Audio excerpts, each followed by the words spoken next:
Hello, and welcome to Healing Tips from the Heart, Intuition with Helpers, Healers, and Guides. I am your host, Dr. Lori Hops, licensed psychologist, writer, and artist. I've explored mind, body, and spirit related to intuition, or your personal guidance system, since early childhood. Meet my guests who have learned from their personal and professional lives to explore vast realms of knowing, synchronicities, and overcoming challenges. Their stories may inspire you with tools to enhance your daily living and relationships. Hello, everyone, and welcome my special guest for today, Dr. Robert Bray, or as I know him, Bob. Yes. Bob Bray is PhD and licensed clinical social worker, and he has worked in the field of traumatic stress recovery for more than 40 years. And this includes people who have suffered natural disasters or people involved with criminal acts or any kind of violence. And he has been involved with training, writing, and developing a special, really the foundational school of energy psychology called thought field therapy, which we'll be talking about. And he started that work back in 1996.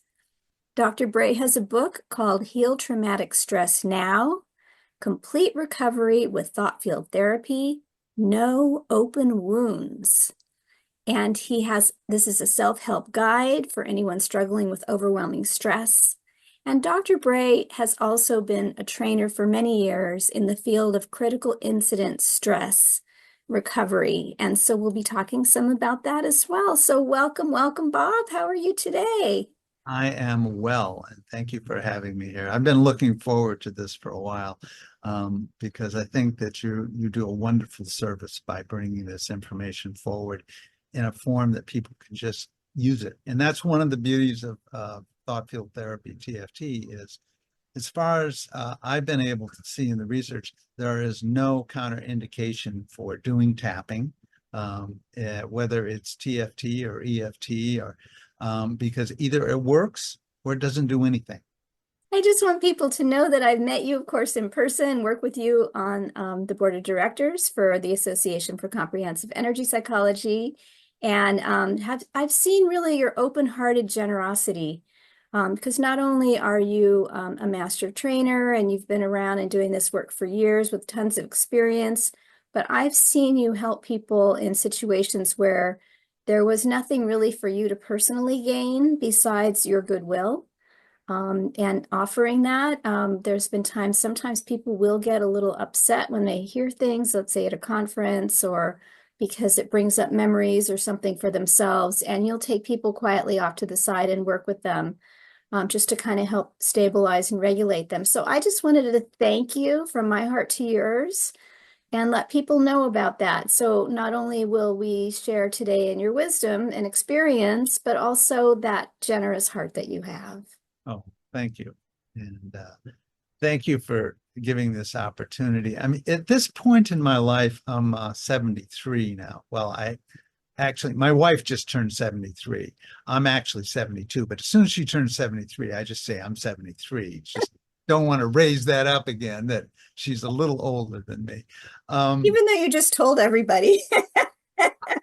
She's not going to see this probably. She doesn't look at all the stuff I do, so I'm not. And at this point in our life, it really doesn't matter. And that what you're talking about in terms of the saying being generous and doing this, it's also my mission. It's kind of where I'm at this point in my life. I still do 10 to 15 clinical hours a week, individual work. But the bigger piece for me is taking this out to the world and sharing. It's part of my legacy is sharing what Dr. Callahan, the originator of thought field therapy, taught me. I worked with him for many years and did training for the Callahan techniques for many years. And so part of what's important to me is that people see the power of this simple technique, and that I can share some of the more complex, even more powerful kinds of things that can be done. So, you say when I'm helping people, it's a gift to me when people let me help them. Oh, Let me beautiful. share. Yeah, thank you for that. And so I'm wondering if you could summarize in maybe 2 or 3 sentences, what is thought field therapy? Well, Can you boil it down? And yeah, I'm happy to help if you need some assistance. yeah. Well, I just have to warn you and warn people that I do a 4-day training on Mhm, everything Dr. Callahan taught me. So mhm. sometimes you push the button and it's just like I start going and I don't stop. So feel free to stop me at any point. But the way I describe this is the simplest is that it's tapping on meridian treatment points in a specific sequence to alleviate overwhelming emotional distress. Now, that's the most grounding thing that I can say about it, and it's available to everybody to down regulate when you get triggered or when you get excited or anxious or overwhelmed in any way you like. So I just say it's the best way to manage the emotional overwhelm that gets in the way of you then being able to go on and do more healing in other ways. Um, and I can talk more about that as we go along about how you integrate it into therapy. Mhm. Because if you're listening to this and you're in therapy, keep doing what you're doing if it's helping you, and add some tapping in there to maybe speed the progress a little bit. So for those who don't know, the meridians you're referring to is from traditional Chinese medicine as these pathways of energy that communicate within the body and outside. Right. And we don't use needles, and No. it's self-applied. So it's similar to acupuncture, but it's needleless. And we use the outside areas of where the meridians kind of connect to the outside of the body, like the inside of the eyebrow or under the nose and above the lip.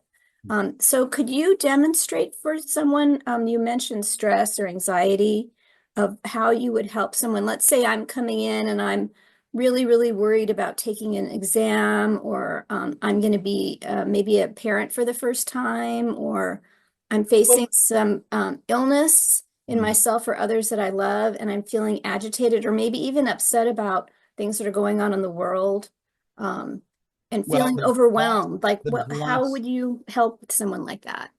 Well, I think when you start to talk about this stuff, it is a little difficult to understand until you've had an experience with it. Hmm. So, for example, if somebody comes into my office and they're brand new, and I may not even know yet why they're there, but if they come in, they sit down, and they look anxious to me, I will say it's kind of difficult being in a therapist's office sometimes. And you may have done this many times before. This may be new for you, but if you're feeling a little anxiety, I then ask them to rate the anxiety, and then I take them through what the kind of basic standard thing that we do is what's called a crisis tapping pattern. And it involves several points. It's different than the EFT tapping pattern. But I would say to them, if you can identify something. And now, if somebody, and then as we go along, or when I'm doing training or presentation like this, I'll simply say, think of something in the past that when you pull it up, when you pull that memory up, that you can feel some discomfort in your body. Hmm. Because that's what we're really trying to deal with, is not your cognitive impressions or your interpretation of it, but what your experience is as it's activated at that point. Hmm. So, what I would say, so I would say to you, Lori, think of something that's still unresolved for you. Now, Hmm. it's a little tricky because Lori's been doing this stuff a long time. Oh, I just thought of 10 things right now. So, Well, okay, so pick one. I would say just, okay. you got it? Yep. Now, as you pull that up, however you do that, whether that's visually or sound or whatever, 0 to 10, we like to do this because communication can be tricky. Mm. And to know when you say it's upsetting, I don't really know what that means, or very upsetting, I don't know what it means. So in TFT, we always use subjective units of distress. So I would ask you, with 0 being no distress at all, and 10 being the worst you can imagine. Now, of course, when it happened, it was probably much worse than it is now. Mm-hmm. But as you pull that specific event or person or whatever up, what's your SUD levels, 0 to 10? A 4. Okay.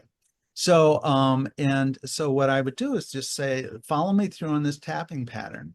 And just, and if you want to do this with me, I'm tapping on the side of the hand. I don't know how many people are just listening, so I'm going to describe what I'm doing. You can see it, but I'm tapping on the side of the hand. Just slide down from the pinky finger, where you land a karate chop, and then come under the nose on the upper lip. And we're tapping, half a dozen times on each point. Now come up to the center line of your face and go to the beginning of either eyebrow, just off to the side a touch, and tap there. And then tap underneath the eye, right on the orbital bone, directly under the eye, not on the eye. And then tap under the arm and the rib cage, go down about 4 inches. With women, we say where your bra might come across your ribs there. And then come to a place under the collarbone. You can just go to the notch of the throat there and go down an inch or so and over an inch or so, and you're going to find where the first rib, the collarbone, and the sternum come together. It's a little hollow spot. And you just tap there. And then we're going to tap on the index finger between the pointy finger, between the last knuckle and the bed of the nail. On the inside or outside, closer to Towards the the thumb or thumb. the back side of the hand? Towards the thumb. Okay. So right on the corner there. Then again under the collarbone. And then on the tiny finger, same thing, between the last knuckle and the bed of the nail, slightly towards the thumb. And then under the collarbone. So now this whole thing is probably the longest tapping we would do here, but I'm going to take you through the whole thing. So the next thing is what we call the 9 gamut series. So you're going to tap between the, if you go to the pinky finger and the ring finger, your knuckles on the back of your hand go down about a half an inch towards your wrist, and begin tapping there. And keep tapping while we do 9 things fairly quickly. Close your eyes for a moment. Open your eyes. With your eyes, hold your head fairly level and just look down into the left with your eyes. Now look down into the right with just your eyes. Now here's the trickier part. Spin your eyes in a circle around the room as you keep tapping. I know we're doing 2 things at once here.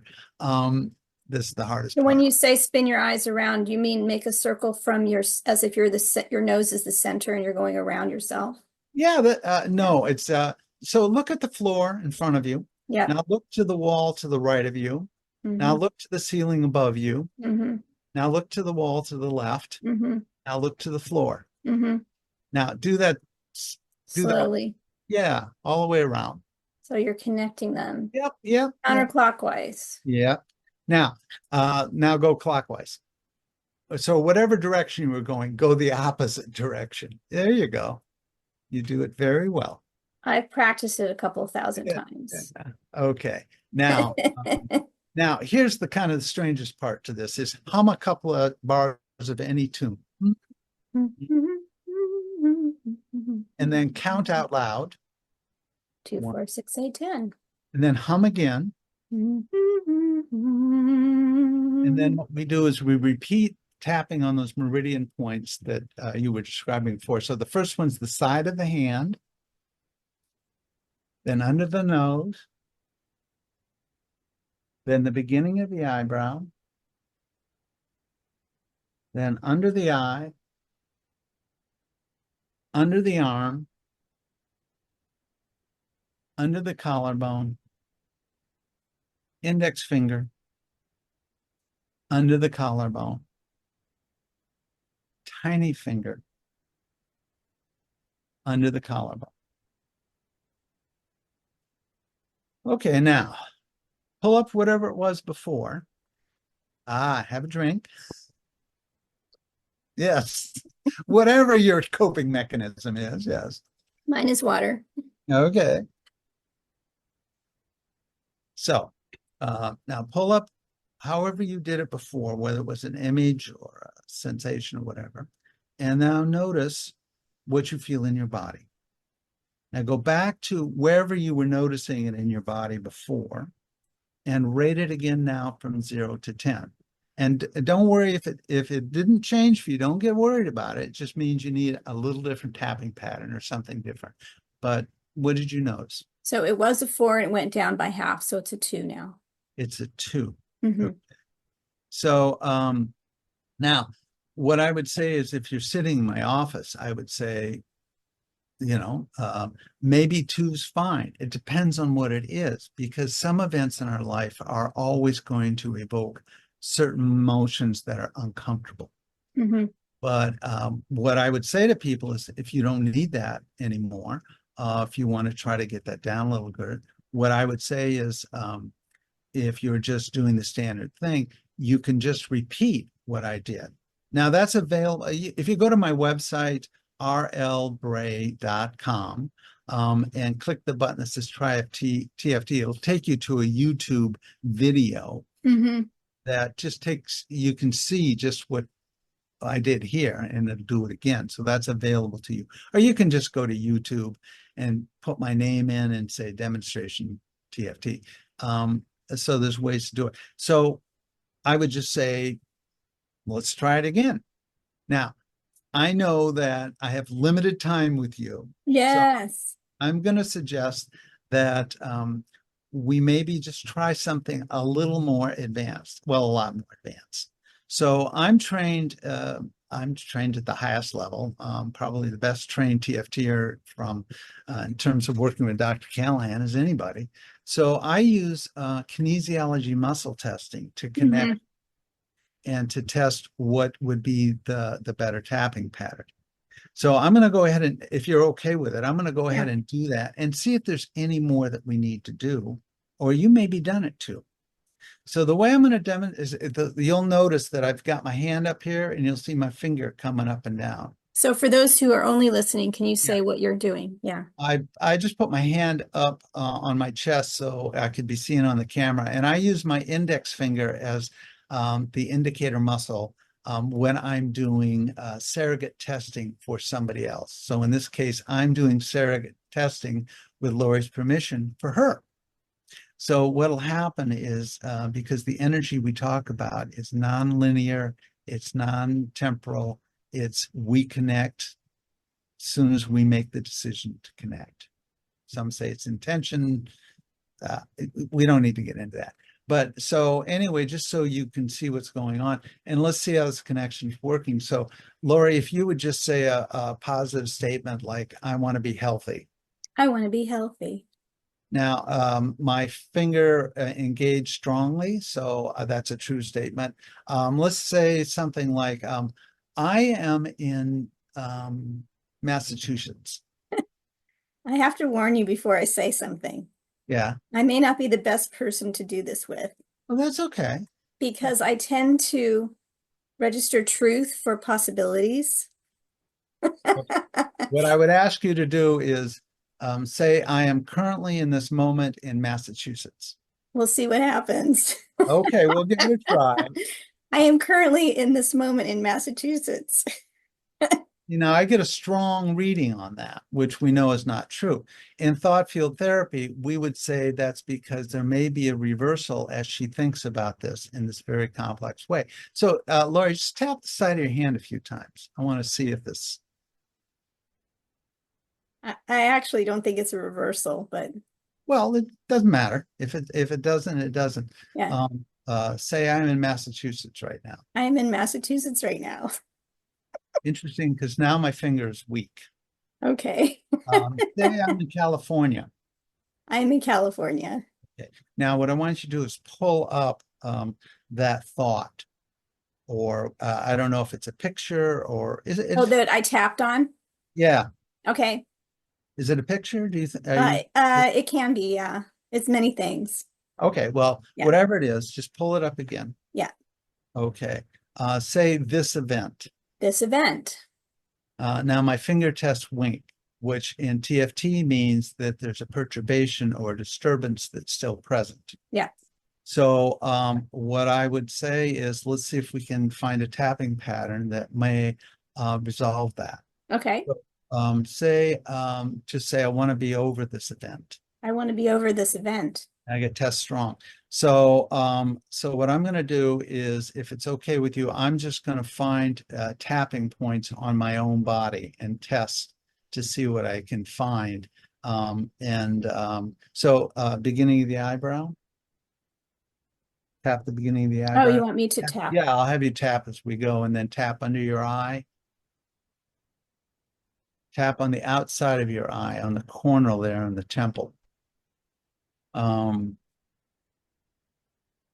on your middle finger between the last knuckle and the bed of the nail. Oh, tap on your index finger. Tap under your collarbone. And say, this event. This event. Now it's testing strong as you say that. So what we're going to do is do the 9 gamut series. So tap the back of your hand, close your eyes, open your eyes, look down left, look down right, whirl your eyes around, back the other way. You'll go a little slower. Oh, that's all right. Didn't mean to rush you there. I don't want to become nauseous right now. No, I get it. And don't ever, when you're doing tapping, don't ever do anything that's uncomfortable for you. Yeah. I sometimes just tell people, imagine you're whirling your eyes, if that's Yeah. No, I like to be really thorough because I know that there's little tiny spaces in that circle that get missed sometimes. So yes. Hum, Mhm. count, 1, 2, 3, 4, 5. hum again. Mhm. Then we're just going to repeat the tapping we did, which was the beginning of the eyebrow, under the eye. Side of the eye. No, actually I think we did, before we did the side of the eye, we did the middle finger. Oh, okay. Outside of eye. All right. Index finger. Okay. And then under collarbone. Okay. So, just say this event again. This event.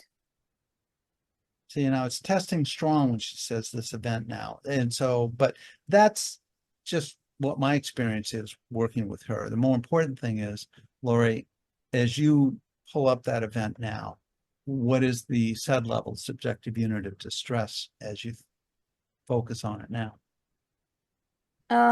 It's changed. So the event has the event I started tapping on has transformed itself so Okay. that there is a I would say that the experience I had at the beginning is gone. Right. And now there is another layer or level. I wouldn't have called it distress. I would call it information. So it has morphed into something else. Okay.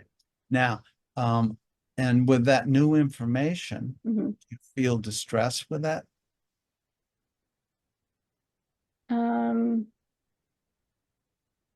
Let's say that it's become associated with things that are distressing. Okay, so it's connecting to how this is a trigger event and for other things. Okay. So I would say that's good. Yeah. Because when we resolve one thought field, and then that allows us to engage in a different way. So it changes our memory, or allows us to process in a different way. Often when we do that, that takes us to another level of understanding. Or now for you, I'm sure it's a level of understanding, but you don't sound triggered at all into something worse. Now, if you were, right, what I would say to you is start tapping. It's okay. It just means you're in a different thought field. Tap again, because whatever it was, the tapping's working for you, or you wouldn't be where you are now. Yeah. I mean, for me, what happened was there was so I like to self-reveal a little bit about what I chose, if that's okay. So I Believe actually that. had Love you. a dream this morning. Uh-huh. And so the dream was, there was part of the dream that was a little distressing.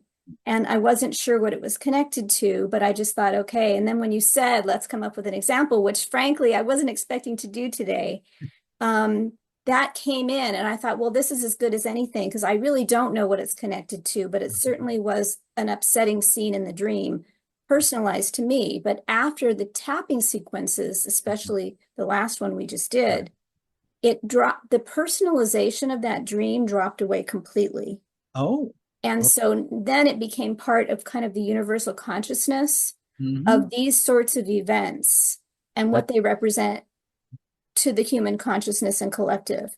So is there distress? Yes, because now they're part of this larger library. But I am not personally identifying with it in the same way that I did when we started. and that to me is the important thing because that allows you to use the top of your brain, to use the part of your brain that can formulate, can pull up an understanding, can then apply. Once you have this formulation, you can then apply logic and reason to come to some conclusions about what does this mean or what do you do with it. And ultimately, what we want you to do is to process it in a way that you arrive at some conclusions that then allow you to establish a plan.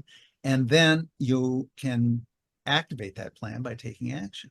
Yeah, or awareness. I mean, I would say I wouldn't have a plan with this. It would be more to say I am part of the collective suffering, distress of the planet with humanity and others. And so this is just part of being human, and the dream was one representation of that. Yep. And so it's like it puts things more into perspective. It doesn't take away my own personal suffering, Well, no, but I think but it puts it I into perspective. right. And Yeah. I think the bigger important thing here is that you are taking action in regards to human suffering. Your whole career has been taking action in human suffering. And so now that we've taken it out of the personal, we put it back into there's a bigger plan here for Lori. And well, if you ask me, what do I think is the solution for the violence in the world? I will tell you is healing the violence in the world. Yeah. You know, I, I think about Ukraine, lots of feelings. I think about what's going on in the Middle East and all of the Middle East, and I've got lots of feelings. But none of them overwhelm me to a way that I couldn't say to somebody, you need some help with it? Let me help you. Hmm. And to me, that's taking action that fits with my mission, with my purpose. Beautiful. Thank you. Thank you so much, Bob, for that lovely demonstration. Mhm. I really think people are going to get a deeper sense of what this looks like. Mhm. And of course, in the program notes, there'll be things about muscle testing and thought field therapy so that people can dive deeper into the history and into the mechanisms and the research and all of that. So we'll make sure that all that's available. But I know we're coming to the end of our time, and I just Wow, wondered that if, went fast. yeah, I wondered if you could speak a little bit, as you were saying, about your mission. And you've talked about being trained to help with critical incidents. Right now, we're recording this at the end of September, where we just had a huge Hurricane Helene that came through the southeast part of the United States. Right. And, we're dealing with hurricane season, so there may be more coming. Right. And there's just disasters happening, man-made and nat quote unquote natural disasters all the time. And then the personal disasters of our private lives too. And so I'm just wondering if you have some maybe insights or words of advice as we kind of pull this together Sure. today. I like to start with a kind of a definition of what we're talking about, which is that traumatic in the medical field, traumatic refers to the tearing and ripping of flesh. If Hmm. you go into a trauma unit, it's because they expect to see something that's been torn or ripped or whatever. The fabric has been ripped. Hmm. And I think when we talk about traumatic stress, again, we're not talking about stress because that's part of being human and there's a healthy kind of stress and all of that's good. But at some point when the stress is too much and it rips the fabric a bit and we're not functioning, we're not operating as we have, then I think we've entered into traumatic stress. That's one way that it happens. That's big T trauma. There's also small t trauma, which happens to us when I think when we're young and very vulnerable and we haven't developed those muscles. It's very easy to tear them and to kind of get lost in what's going on. And trauma can come in that big T way by a sense of your life being threatened or someone you love being threatened.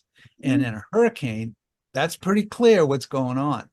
As a child, when you enter that space and you think about your mother getting hit or your brother being punished, or those are, again, traumas, but we usually talk about it as early on stuff that figures into the formulation of the brain. So traumatic stress or PTSD kinds of things, post-traumatic stress disorder, to me, there's two simple concepts I want to share with you. One is that the definition and the way I look at it is traumatic stress is the inability of the mind and body and spirit to discern the difference between the there and then, when it did happen and your life or the loved one's life was at risk, and the here and now where you are safe and you don't need to do that. But that's kind of that flashback experience. So I'm always looking at, can you tell the story? Now, here's my test for post-traumatic stress. Can you tell the story from beginning to end with appropriate affect? Which means that when you see something happen in that story that evokes pride in somebody else, that you feel that. Or when you sense somebody being relieved or saved, that feels good. I mean, you might even cry with it. But to me, that's appropriate affect. You might even get angry at some point. That's appropriate. But if you get so angry, you put your fist through the wall, that's inappropriate affect. Or if you get so overwhelmed by it that you melt down into a puddle of tears, I'm not opposed to crying, into a puddle of tears, you can't go on, then we know that there's work still to be done, because you can't tell the story beginning to end in a trusted, safe situation with appropriate affect. So that's my test for post-traumatic stress. And the other thing is, just remember, what we're trying to do is get you fully present in this moment where you can be safe. And if you're not safe, to get you to get safe. Yeah, because sometimes traumatic stress is ongoing. Oh, yeah. Yeah. And you have to be able to recognize what's going on outside of you. But that's a tricky thing. To separate what's going on inside and what's going on outside, and Very what's the much. appropriate relationship to those two things. I know we could go on, and Oh, I asked you this really big question, but I know that you've done a lot of work with helping people through. Have you worked with first responders? Oh, yeah. I just give you a sense. I kind of get a gist of that. I was a lifeguard as a kid. Oh, I was a wildland firefighter as a very young man. And so it's kind of easy for me to connect. So I've worked with fire departments, law enforcement, you name it, everything from the top federal stuff to your local security guard who found themselves in situations that are life and death. yeah. And it's often overwhelms it. I've worked with first responders, who are riding in an ambulance, and the pre-hospital stuff. I've worked with physicians and nurses in the hospital.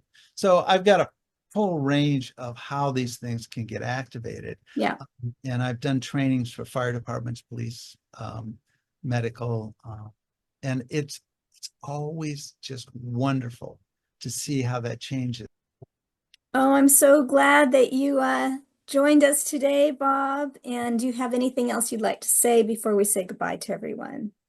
Just thank you for letting me share this. And I hope to see you and a whole bunch of people at the ASAP conference in shortly. Yes. Thank you. Okay. Bye-bye, everyone.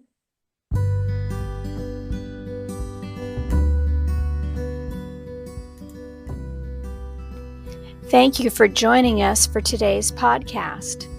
If you want to learn more, you can visit my website for podcast and resources at hopshealingtips.com. You can also like, share, and subscribe to this channel. This podcast is for information and entertainment purposes only and is not providing healthcare advice. Please seek guidance from your professional healthcare team should you need assistance.